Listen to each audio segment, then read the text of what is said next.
Vous m'entendez, c'est bon? Oui. Ok. Ok, donc un grand merci. C'est vraiment inattendu, comme la plupart des choses qui sont passées depuis que j'ai lancé ce projet au départ. Tout a été inattendu et je pense que c'est ça qui rend l'aventure formidable. Et toute aventure est toujours faite d'inattendu. Donc merci Monsieur Leray, déjà d'être venu ce soir et puis pour cette nouvelle. Je voulais aussi remercier d'autres personnes qui nous ont fait l'honneur de leur présence ce soir. Donc, nous avons Monsieur Jean-François Gazet, le maire de la Trinité. Monsieur François Le Cotillec, le maire de Saint-Philibert. Armelle Moreau, adjointe au maire de Carnac. Marc Glisot, le président du club de Carnac. Et puis Monsieur Jean Poitou, le président de la SNT. Donc merci à vous d'avoir fait le déplacement et d'être venu nous voir ce soir. C'est un honneur et déjà un gage de réussite. Voilà. Alors Mamawata, qu'est-ce que c'est? Je ne sais pas si vous êtes allé voir le site déjà.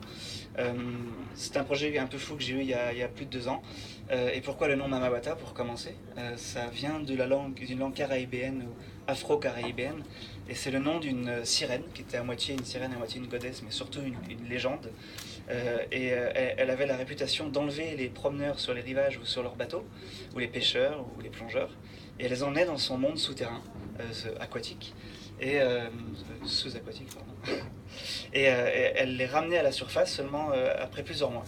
Et donc les gens étaient inquiets quand ils revoyaient leur personne revenir sur Terre et retrouvaient cette personne en général de bien meilleure humeur, enrichie tant humainement que financièrement. Donc c'est ce que la légende raconte. Alors quand j'ai lu cette légende, je me suis dit c'est exactement ça le financement participatif.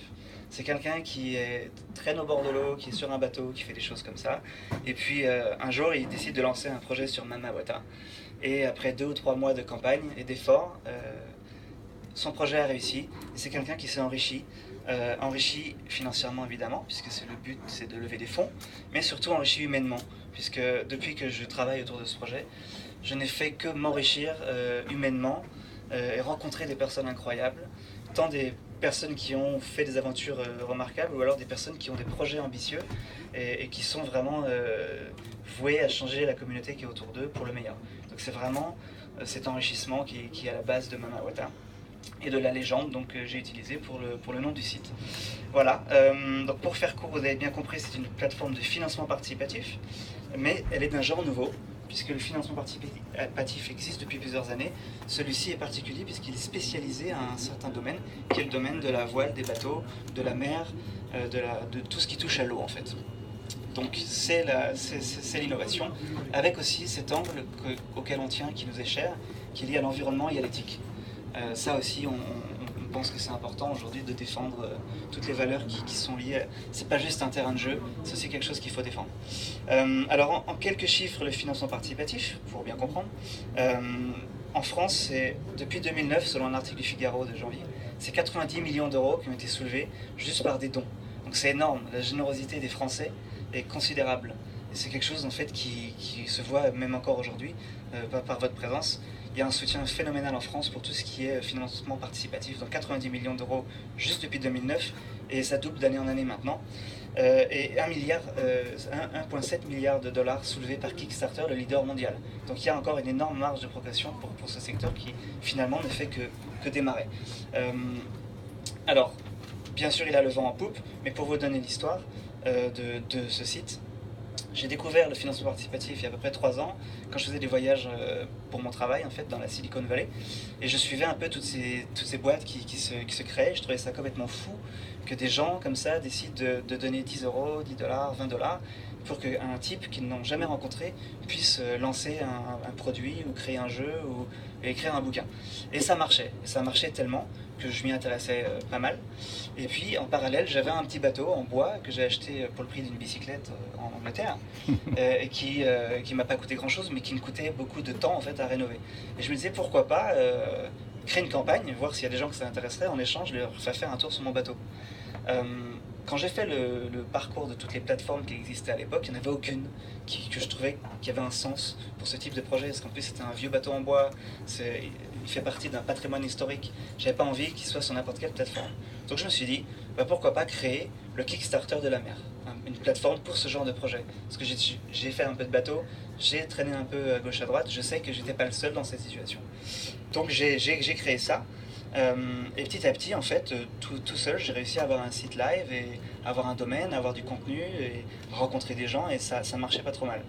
Malheureusement, contrairement à la navigation, quand on se lance dans un projet pareil, on va pas très loin si on est tout seul. Donc, j'ai eu besoin de m'entourer d'une équipe, et là, j'ai commencé à parler autour de moi. N'importe qui, en fait, était capable de rejoindre l'aventure, mais pour moi, ce qui était vraiment essentiel, c'est que ces personnes aient un peu d'eau salée dans leurs veines. C'est important de comprendre de quoi on parle. Donc, j'ai eu pas mal de gens qui étaient intéressés, qui habitaient un peu partout, notamment à Paris, mais qui n'avaient aucun rapport avec la mer, et ça n'a jamais vraiment fonctionné. Et puis, très vite, j'ai commencé à parler à ma sœur, et puis à Jonathan, et eux tous, dès qu'ils ont un peu la fibre, et qu'ils ont fait du bateau, et qu'ils aiment la mer, ça a marché tout de suite, ça a cliqué tout de suite, et là, le projet a décollé. Alors l'équipe, justement, Virginie, que vous connaissez, donc notre directrice de la communication, qui aussi crée sa boîte de communication, Line Up Communication, basée à Saint-Philibert. Et accessoirement, c'est ma sœur. Pareil qu'on se ressemble. Jonathan. Donc, non, Jonathan. Donc, Jonathan, c'est un peu notre monsieur éthique. Il est chercheur en océanographie et c'est le pro en tout ce qui concerne études sur l'environnement et tout ça. Donc si on a un projet qui touche à ces domaines, on lui demande de le valider, de le scruter, etc. Notamment dans les projets qu'on a dans le pipeline, il y en a certains où tu as été très engagé, notamment puisque c'est ton domaine d'expertise. Nous avons Yann Luisset. Donc, voilà, donc Yann Luisset qui est donc le patron d'une agence de production vidéo qui s'appelle Lemon Prod. Voilà, et donc il est en charge de toute notre production audio-vidéo, puisque c'est très important aujourd'hui en communication d'avoir des images, tout simplement, c'est le nerf de la guerre, donc c'est son métier. Et Hugues Rocher, donc notre directeur artistique, qui s'occupe donc de tout ce qui est création de contenu, plaquettes, etc. Donc Hugues est architecte de formation. Donc l'équipe est très locale, puisqu'ils sont tous basés dans les environs finalement, et donc c'est vraiment ici que tout se passe. Et nous sommes tous bénévoles, c'est important. On me demande souvent comment ça fonctionne, etc. Mais nous, on fonctionne à la solidarité. Donc personne ne se rémunère et c'est pas vraiment l'objectif à l'heure actuelle. Nous, on veut faire un truc qui marche, où les gens s'entraident. Donc, on a une équipe, ok. On a un site, ok. C'est super. Ce qui nous manquait très vite, c'était un peu de notoriété. Parce qu'aujourd'hui, n'importe qui peut créer un site. Le faire connaître, c'est une autre histoire.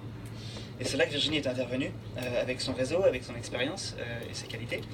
Et elle nous a permis d'avoir la chance, vraiment, de compter parmi nous des ambassadeurs de renom, que je remercie vraiment chaleureusement d'être venus et de soutenir le projet. Alors, si vous êtes attentifs, attention, nous avons Lionel Lemonchois parmi nous. Bonsoir Lionel. Donc Lionel, grand navigateur, vainqueur de nombreuses courses au large, le Rhum, les Jules Verne, la Transat Jacques Vabre. Merci Lionel. Nous avons Sarah Hébert, aussi donc championne de windsurf, pionnière du stand-up paddle yoga, et bonjour. Marc Guillemot, ouais Marc, je l'ai vu tout à l'heure. Marc Guillemot aussi, grand navigateur, champion IMOCA en 2009, vainqueur de la Jacques Vabre, etc.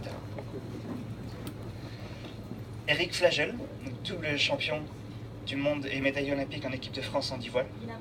Il a un peu de retard, donc on l'accueillera un peu plus tard. Gaëtan Séné, multiple champion de France en kayak, sun racing et beaucoup de podiums en stand-up paddle. Louis Giard, double champion du monde des moins de 21 ans en RSX et vainqueur de la Coupe du monde de planche à voile en 2014. Bonjour.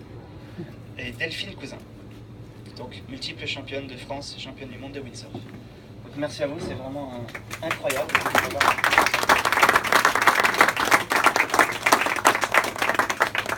Alors n'hésitez pas, après le discours, à poser des questions ou à leur parler si vous voulez.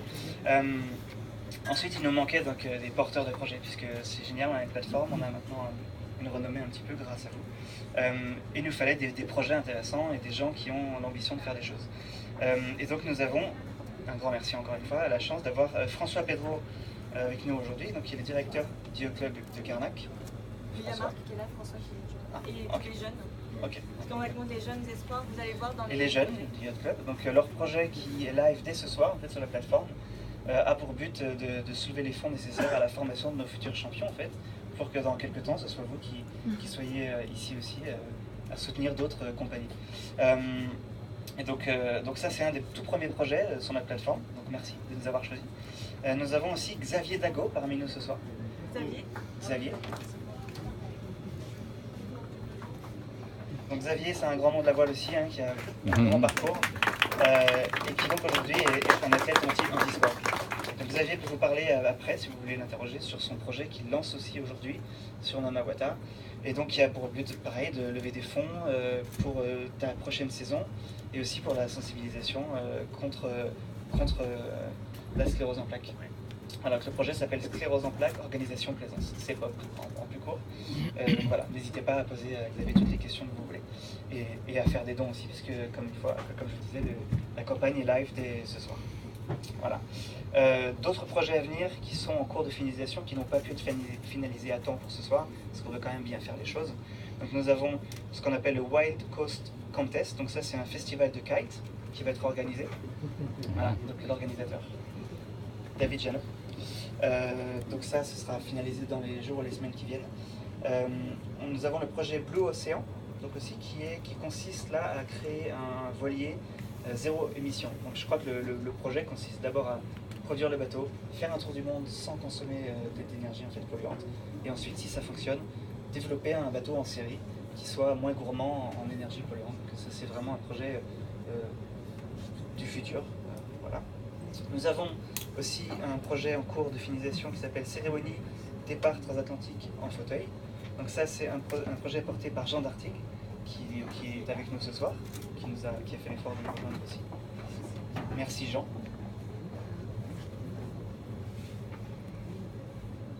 Merci Jean. Donc Jean est un vétéran aussi en termes de crowdfunding, puisque déjà réussi quelques campagnes. Donc cette campagne va être notamment, va avoir pour but de créer une sorte de cérémonie pour le départ. Voilà. Un autre projet qui s'appelle Île d'Ouessant. Donc ça, c'est un projet porté par Aurore, qui est ici. Merci. Donc ça, c'est un projet différent, puisque c'est un projet culturel qui consiste à créer un ouvrage illustré sur les îles de Bretagne. Voilà, donc Aurore qui est l'artiste de cet ouvrage. Et puis le dernier projet que nous avons à l'heure actuelle en cours de finalisation, qui est encore différent, qui est plutôt du domaine fluvial, puisqu'il est porté par une personne qui s'appelle Joël Lemercier, qui est un homme d'affaires assez influent dans les années 90, qui aujourd'hui vit sur une péniche à Paris, et qui veut lancer un pôle touriste fluvial, avec promenade en bateau, etc., sur les rives de la Seine, voilà, qui s'appelle Rives en Rêve, donc il aura sur la plateforme dans les semaines qui viennent. Voilà.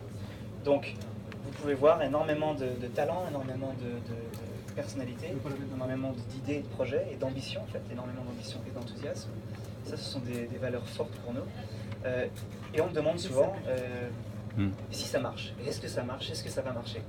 Et moi, je me dis, ouais, quand je regarde cette pièce aujourd'hui, quand je vois tous ces gens, quand je vous vois tous en fait, je me dis, mais ça marche déjà. C'est-à-dire que le but de Namawata, c'est pas tant de faire de l'argent, puisque évidemment c'est un commerce, on a besoin de lever des fonds pour fonctionner.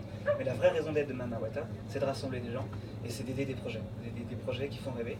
Moi, quand j'étais petit, j'ai lu et vu et regardé beaucoup de marins qui m'ont fait rêver quand j'étais jeune. Ça m'a servi de guide pour pas mal de choses dans ma vie.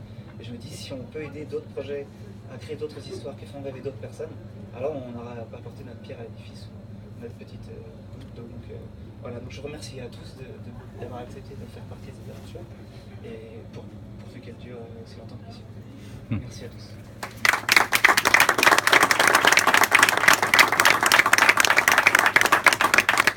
Alors, Yann nous a produit quelques petites vidéos, donc on a décidé d'interroger nos ambassadeurs et de créer des petits clips vidéo pour leur demander pourquoi vous avez accepté de soutenir l'aventure. Donc on va les visionner vite fait, elles durent 2 minutes chacune, elles ont été réalisées donc, par Yann de Lemon Prod et elles sont sympas.